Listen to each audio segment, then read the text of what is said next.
Hello guys, you're welcome back to my channel. Today we are going to be looking at the question 3 experiments in your physics practical for this waec 2022. Before I commence today's class, I would like to commend you all for helping me getting to 700 plus subscribers on my channel. I hope I can still get to 1,000 subscribers with the help of you all. Thank you.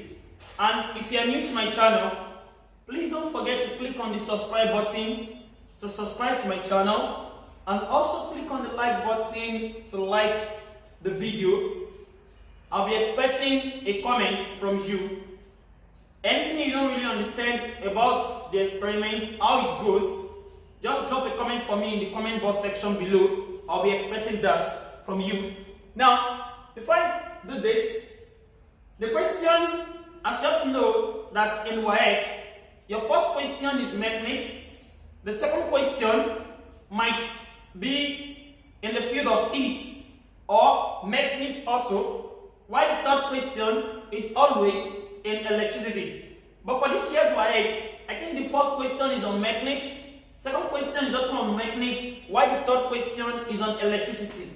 All together. Now, if you have not watched my video on the mechanics practical, you are going to see a link below in the description box that will be showing you the video that you can watch. Click through the link and watch the video on mechanics. All together.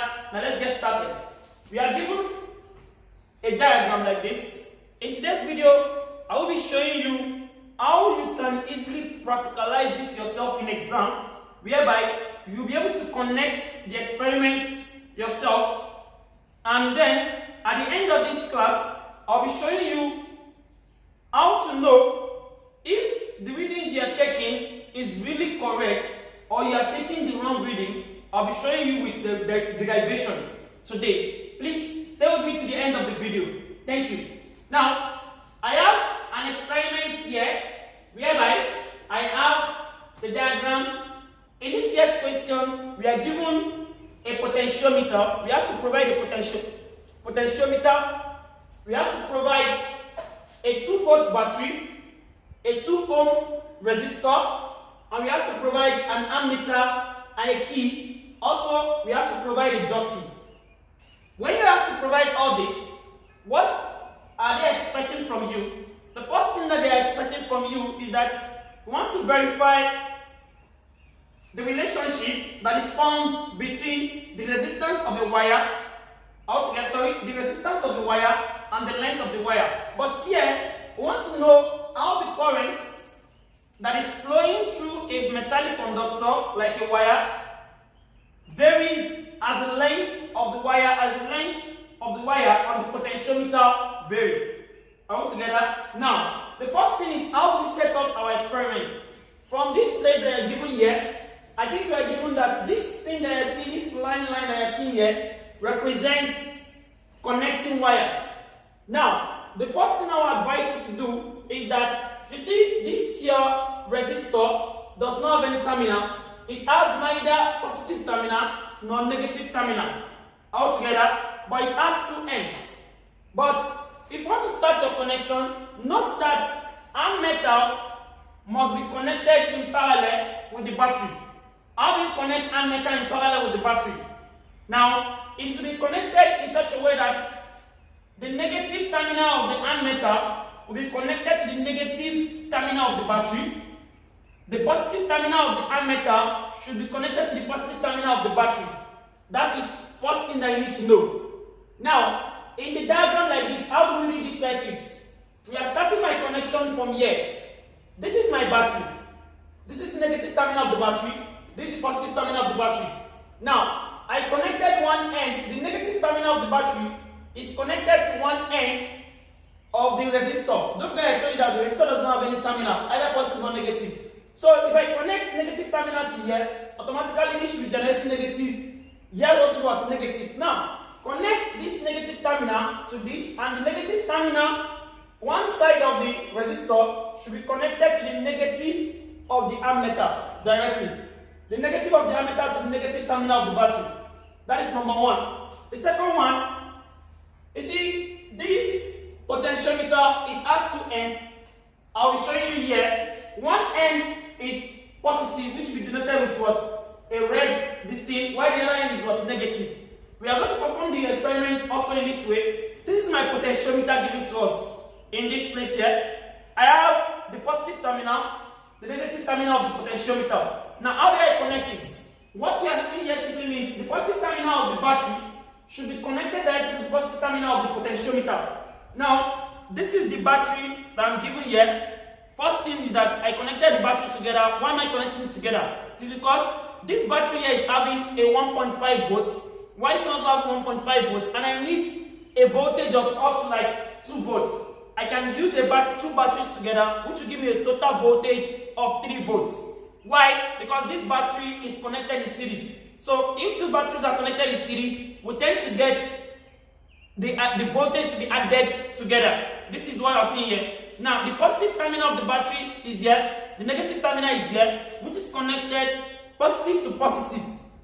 That is number one. Don't forget I said the negative terminal of that battery should be connected to one end of the 2 ohm resistor. This is my 2 ohm resistor that is given here. It is labeled 2 ohm. Don't forget it does not have any terminal. Now, this 2 ohm resistor, the negative terminal of the battery is connected to one end of the 2 ohm resistor, while the other end of the 2 ohm resistor is connected directly to the negative terminal. This is negative terminal of a ammeter. Negative terminal, negative, negative. All together, negative, negative, negative. So, negative terminal of the ammeter. Now, what is the next thing? We've connected this, right, to the ammeter. You now take this. The positive terminal of the battery is connected.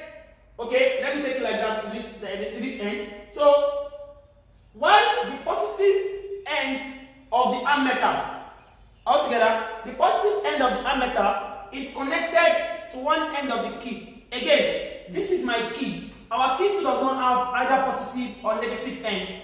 So, the positive end, which is this is the positive end. If you notice that this ammeter is showing negative, this is 0 the beginning. Here is showing 1. Here is showing 3. Now, if I connect my negative here and I connect my positive here, I'm only going to get a voltage of 1.0 between here and here. But if I connect negative here, positive here, I'll be getting a voltage of 3.0 in this place here. I said voltage, I'm so sorry. Current of 3 amp. While this one is showing a current of what? 1 amp. Now, the next thing, the positive terminal is connected directly. Look up. Connected directly to one end of the key. This one end of the key. Positive terminal to one end of the key. The other end of the key, this is the other end of the key. The other end of the key is connected to a jockey. Altogether, is connected to a jockey, which is connected. The other end of the key is connected directly to a jockey with a negative. Look up. This is the other end of the key. This side is connected. Just take 2 wires, connect it immediately to one side to a jockey, the other side to the negative of the potentiometer. This is my connection that is here. I have my jockey. This wire goes straight to the negative end of the potentiometer. Now, don't forget that you've already connected the positive terminal to the positive end of the potentiometer. Then my circuit has been done. Now, to know if what you have connected is the right connection or a wrong connection, you can easily take your jockey by just moving, or let's just say, try to connect the key. Connect the key. If I connect the key, this is the key here. You notice that I used 2 and then 1 and 2 here. I'm not using this side. So if I connect, I'm going to be using here to connect. Now, if I try to connect the key, it's shown that there is a movement which is moving in the positive direction, which shows that this is a correct connection altogether. But if this thing is wrongly connected, the only thing I'm going to be seeing here is that the movement of this ammeter will move backward like this. That means it will be going downward. Instead of counting towards the positive direction, Now, to know that we are truly corrected again, I can check my job key, moving the job key around to show if this thing is really what? Changing or not. Can you see? There is a change in the movement. That is to show that what? This thing is what? Is a right connection. Now, that is for the connection. You can easily take up your readings from that. Although, I've been able to take, by performing the experiment, I've taken my readings, which is given on the board below. From the question given to us, I think we have to find the length. When the length is 10 meters, look up, they said, close the key K, use the job key to make contact with the potentiometer wire PC such that PB is equal to L, which is equal to 10 centimeters. What you have to do there is that initially, you are going to go straight to the potentiometer. This potentiometer, we are going to find the distance of 10 centimeters from the beginning of the potentiometer to here. If here is 10, you are going to move it to 10 centimeters here. Now, on getting to 10 centimeters, I'm going to measure the value of the current from there. So, what I got when I measure 10 centimeters, my current is 0.6 amp. While when the length is 20 centimeters, my current is 0.5 amp. When the length is 30, we have 0.45. Until I get to when the length is 60, my current is equal to 0.32. That is for that. Number 2, how do we know if this current I'm taking is truly correct or I'm taking the wrong current? You can know from how your values are changing. Now, let me give you a kind of a relationship. We believe that the resistance of a wire, resistance R of a wire, is always equal to the resistivity of the wire times the length of the wire all over the area of the wire. That is number 1. Now, if the resistance is directly proportional to the resistivity from here, we can say something that, okay, I have resistance, but don't forget that this wire that is here now is made up of the same material. Automatically, resistivity will be constant, and it is made up of the same thickness. Automatically, area will be constant. So, if I take my resistivity and area to be constant, I have resistance to be proportional to length. That means, when the length is increasing, the resistance of the wire should automatically increase. Note that. Now, that is for that.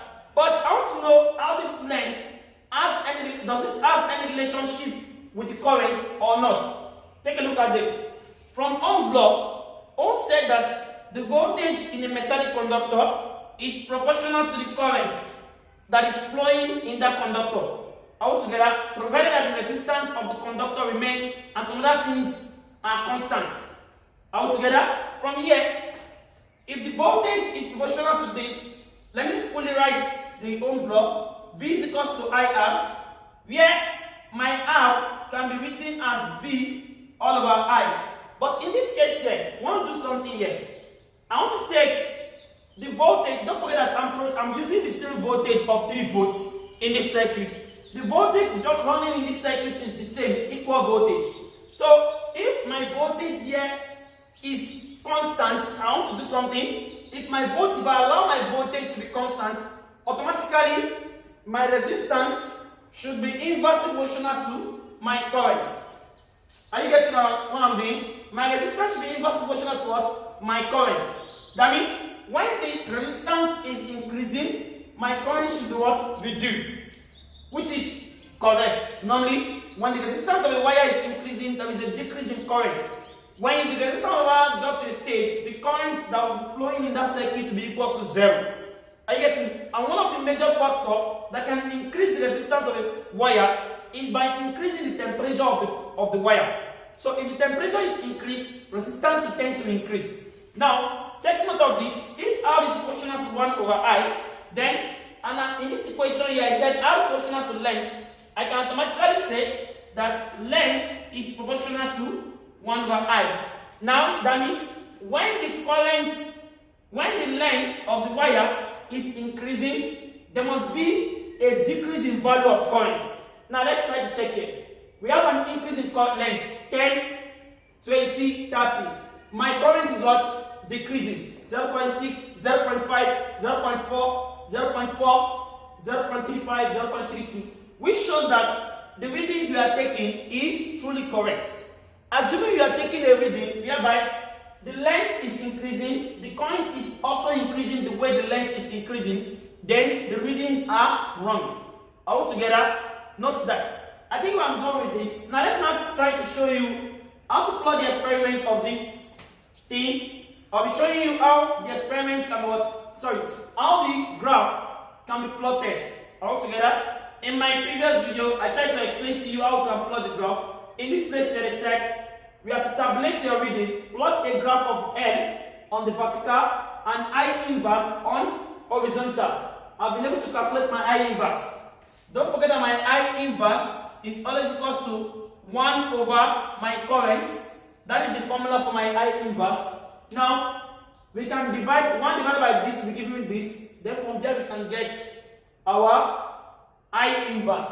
Now, if I want to plot the graph, I'm not going to be showing you something. I just want to show you a likely something on the board whereby you can get how to get your scale of the graph altogether. Now, okay, I think I have a graph board in this place here, which I'll be using to show you this. I have my graph board here. This is my graph board.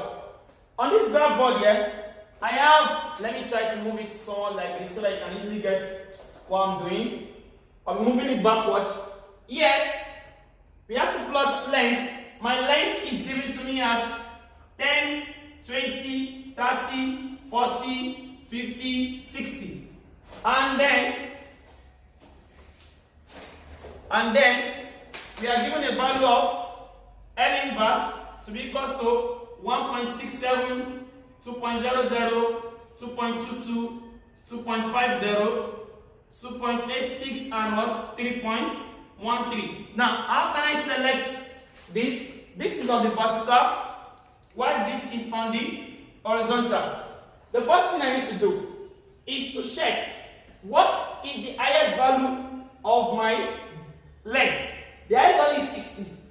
While for this one, I have the lowest value to what? 10. Then I can easily pick something of this kind.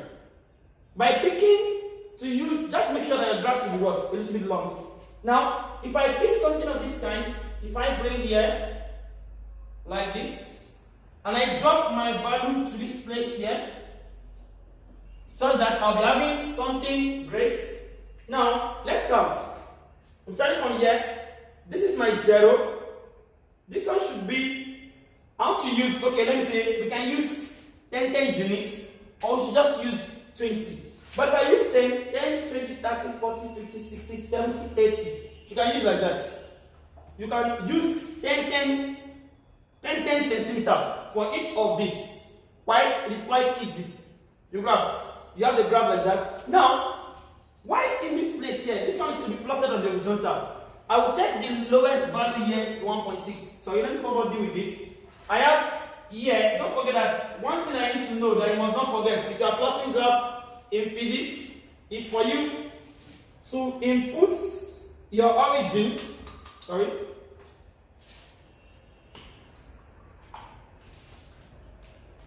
Now, the first thing is your origin. My origin in this case here is 0, 0. Your graph must start with the origin of 0, 0. Now, I'll be having here to be 10.0, 20.0, 30.0, 40.0, 50.0, 60.0, 70.0. I think we are good to go like that. The next thing I want to put here into consideration is, now, let's start the value of this. We have the lowest value to be 1.67. I can as well use something of this kind, whereby I already have my origin. Now let's come to this place. How do we determine the value of this? I think I have 3.13, 1.67. Then, let's try to make use of 2. If I use 2, 4, 6, to make the graph to be very, very small. If I use 1, 2, 3, the graph will be a little bit bigger. Now let's use 1. This is 1.0. This is 2.0. This is 3.0. It's not be too big. Okay. let me try to use, okay, let's try to use this. Now, if I use 4 centimeter, this is 2 centimeter, 2 centimeter. So if I use 4 centimeter to represent 1 unit, I'll be having here to be 1.0, here to be 2.0. I'm trying to use 4 centimeter. You know this is 2 centimeter. The 10 lines, 10 boxes here is 2. These are not 2, making 4. So if here is 1.0, here is 2.0, and here is 3.0, 3.0, here should be 4.0. One rule that you need to know is that if you are plotting your graph, make sure that when you are numbering, make sure that the numbering is completed. And also don't omit this side. Don't know what you are plotting against each other. I'm asked to plot length. I'll write my length here in centimeter. And I'm asked to plot current inverse. I'll write my current inverse in ampere inverse. I'll write that. That is for my graph. Now let's start the plotting. Don't forget that if you are using two lines, it simply indicates that 2 lines represents 0.1. 2 lines represent 0.1. Please note that these two buses, 1, 2 is 0.1. 1, 2, another 0.1. If you count it, you get to what? 1.0. All together. Now, let's now start our counting. From here, the first thing is 1.67. All together. The first thing I can explain here is that you can easily approximate this to give us 1.8. For instance, 1.7, sorry. So that if I'm counting, it's easier for me to get the value. Just approximate that there. I have 1.0 here. From here to here is 1.1. This is 1.2, 1.3, 1.4, 1.5, 1.6, and yes, 1.7. Very close to what? 1.6. So this is 1.7. So I can trace this to when my value of L is 10. So when it is 10, I have this reading here. 10 to this reading here. Now when it is 20, I have 2.0 exactly. This is 20, 2.0. That's 2.0 exactly. And when it is 30, I have 2.2. So if here is 2, 2.1, 2.2. Sorry. I have something when it is what? 30, which is here. Okay. And when it is 40, I have 2.50. 2.50. Now, when it's 40, we have 2.50. Then,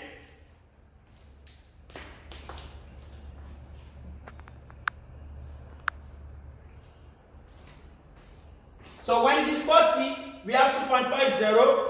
Then, in this place here, this is my 40. Trace it. 2.50 should be located around somewhere here. If here is 2.1, 2.2, 2.3, 2.4, this is 2.5. So here is my 2.50, which is equivalent to 40 at this point here. 40, 40. Then when it is 50, we have 2.86, let's say 2.9 approximately. Now 50 to this side here, taking this side 50, we are having somewhere here, here. Then the last one is when it is 60. What is my value? I have 3.1 exactly. This is 3. 60. Sorry. Trying to make it so that it shows very well. Now, this is my complete value. Then you can take a ruler to join this together. You are going to find one straight line. Now, this is my straight line from here. I think I have these 3 best straight line here. Here. Yeah. Can take here. Can take this as well. I think this is 3 straight line. 1, 2, sorry, 1, 2, and 3. So draw my line. That is my line. So you can extend your line outward. I can extend it out downward here. But this line will join until it don't touch the negative axis. It will touch this vertical line on the negative one. I'm sorry that this board is not that length. So it will touch the negative axis. So from here, I can get my scale, my slope. From here, just trace here. Pick 2 points for your slope.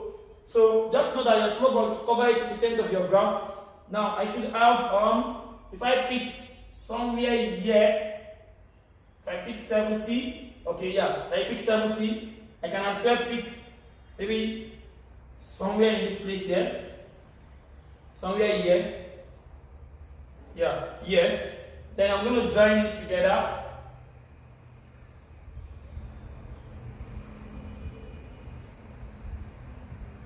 I will join this.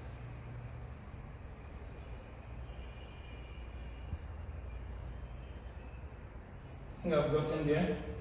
Then join this. Okay. Now, whereby here I'll be having my change in I inverse. While here I'll be having my change in length. Change in length and change in I inverse. So you can get your slope from there. How do you get your slope from there? Just know that my slope should be equals to change in length over vertical over change in I inverse. So if you trace it out, I'll be having here, this is 70 initial, and here, this is 10. I'll be having 70 minus 10 over. So if I trace this one down, I should be having, okay, I think this is, okay, tracing to this side. If there is 3, 3.1, 3.2, 3.3, 3.4, I'll be having 3.4 here, but that's not my initial. So that's my final, that's 3.4 minus, if I trace this one at this point down, I should be having, if there is 1, 1.1, 1.2, 1.3, 1.4, 1.5, 1.6, it should be having 1.6, 1.6, whereby my slope can be equal to, this is 60 minus 3.4 minus 1.6, I'll be having 3.4 minus 1.6, that should give rise to 1.8, and then my final decision should be 60, whereby 1.8, then my slope should give rise to 33.3. That is my slope. Now, what will be the unit of my slope? The unit should be, your unit of this one is in centimeter, while this one is in ampere inverse, which is when I join it together, I'm going to be having a centimeter ampere. Because this inverse will change. So I'll be having centimeter ampere as my units. Yeah, centimeter ampere. That is what this unit is. Thanks for watching this video. Please don't forget to subscribe to my channel and also click on the like button and the notification bell to receive new notification whenever I release my video. Don't forget to share also with your friends and your family. Thanks so much.